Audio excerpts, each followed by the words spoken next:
Crazy Kick Collector Air Raids Original Piece 2.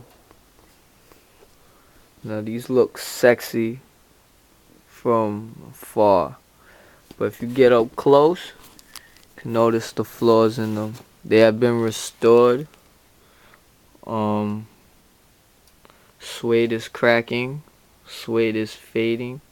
As you can see, it's not completely black. Okay.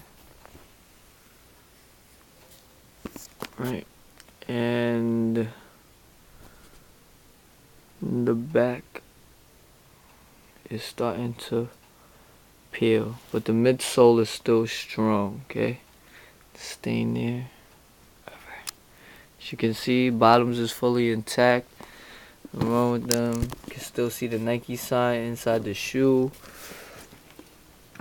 Same thing with this shoe. Okay. But the back over here is chipping.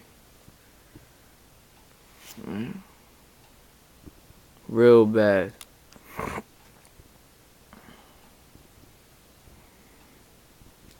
Okay. It's missing its original box.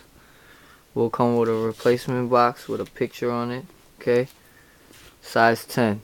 Offers start at $90.